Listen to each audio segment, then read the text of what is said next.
Daripada kelamaan di dunia.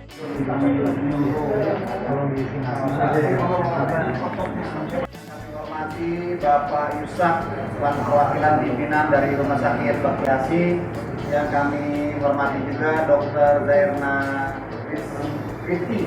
Rizky, ya Pak Dokter, selamat datang Pak Dokter. Yang kami hormati juga perwakilan tim eksekutif dari Baktiasi, Pak Widi dan Mas Arif, serta rombongan tim yang lain.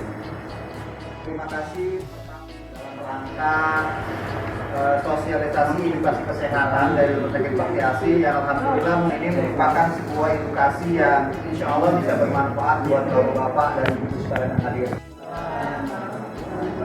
Selamat pagi ibu-ibu. Semangat ya. Ya alhamdulillah hari ini kami dari Rumah Sakit Baktiasi diberikan kesempatan dengan kepada Pak Budi, kalau kepada ayah dan ibu, saudara kami sekalian, karena saya masih muda loh, jadi saya panggil ayah saja lah.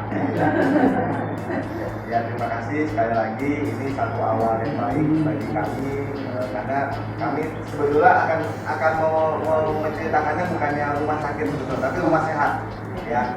Jadi kalau misalkan rumah sakit datang menjadi sakit gitu ya, tapi misalkan yang sakit ke rumah sehat jadi sehat gitu ya.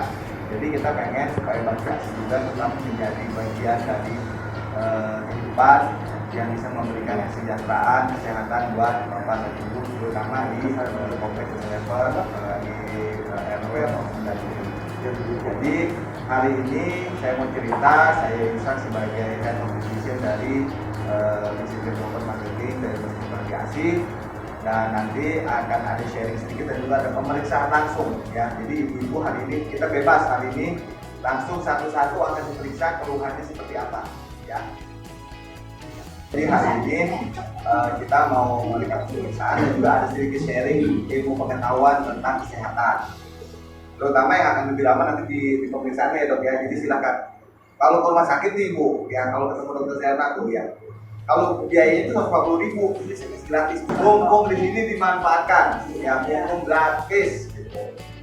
Nah, kita dikasihkan solusi, bisa datang ke rumah sakit untuk konsultasi dengan dokter spesialis dari TKP kita, dokter Bella.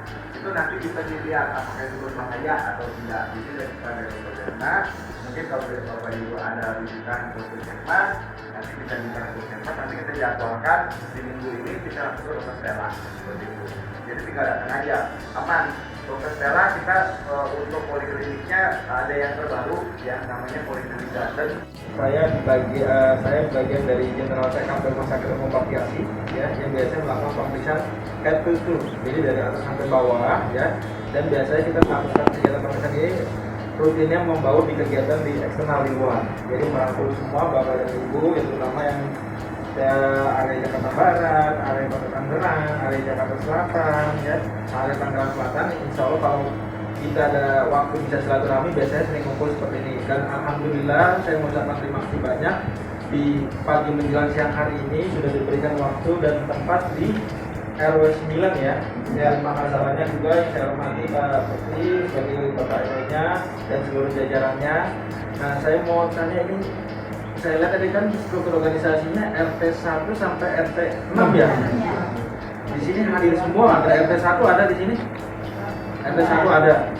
RT 2 RT 2 ada, Bapak dari RT 2. RT 3 oh ada juga alhamdulillah. RT 4 oke, alhamdulillah. RT 5 oh ada berarti. RT 6 oh banyak. Oke, yang banyak hadir susah diurusin, susah dilipet ya, susah serba susah semua ya. Untuk berdiri lama juga sakit ya, terus pagi-pagi suka tiba-tiba kaku nggak bisa digerakin. Nah kalau yang di bawah ada juga yang mulai itu. Nah, alhamdulillah, mudah-mudahan nggak ada ya, bukan belum ya. Nah tapi nanti kita jelasin kira-kira faktor risikonya apa ya. Artinya, kalau tadi saya bilang yang sendi lutut ya, kenapa saya bilang di lutut itu memang secara prevalensi paling banyak. Nah, tapi lokasinya bukan hanya di sini lutut doang. Nah, ini beberapa lokasi yang mungkin terjadi. Nah, nomor 2 yang biasanya paling sering adalah di daerah panggul. Ya, pernah dengar namanya orang jatuh berdua kepleset, terutama usia lansia punya risiko lebih tinggi ya. Kenapa? Karena ini posisi di tulang panggul yang pada usia lanjut biasanya dia mudah terjadi namanya fraktur fisiologis karena kerentanan dari kapsul sendi tadi mengalami peradangan dan tulang yang memang sudah dalam tanda kutip sudah menepos ini sudah tidak bisa menyerap kalsium dengan maksimal. Ya, oleh karena itu nih beberapa sendi yang ini yang perlu diwaspadai, termasuk yang biasa ngeluh di daerah pinggang belakang. Nah, pinggang belakang ini kadang-kadang begitu dikira dulu pas muda saking saking kerjanya aktivitas dan lain minum susunya nggak sempet ya, vitamin kalsium tambahan juga kurang, buah dan sayur juga kurang, biasanya begitu menopos di sini baru berasa. Jadi peradangan sendiri bahkan permakuran juga. Nah, pencegahannya ini sih sederhana. Kalau memang biasanya kalau di sini saya audiensnya ada usia-usia produktif atau usia-usia remaja, kita bisa melakukan pencegahan ini mulai dari jaga berat badan ideal, olahraga teratur, balik lagi ke kita untuk mengurangi dari faktor beban atau berat badan atau dari obesitas. Tapi kalau dari usia-usia sekarang belum masuk usia lansia dan sudah terjadi nyeri yang cukup lama, satu yang paling utama adalah konsul ke dokter spesialis bedah tulang atau ortopedi. Nah, mendengar kata-kata bedah tulang ya, Bapak Ibu semua di sini jangan bayang dulu pisau dapur yang bakal ditusuk ke lutut, bukan ya. Tapi nanti Bapak Ibu semua akan dirujuk dari fase pertamanya menuju ke dokter spesialis ortopedi supaya apa? Bisa difoto kondisi lututnya bagaimana ya. Apakah ini sudah grade yang cukup berat dan mungkin nanti bermanifestasi tidak bergerak sama sekali, atau ini grade ringan yang masih bisa dicegah dengan beberapa edukasi faktor risiko lain atau obat-obatan ini. Nah, sejauh ini saya mau tanya dulu di sini yang sebelumnya di lutut ada berapa orang kira-kira, boleh angkat tangan dulu?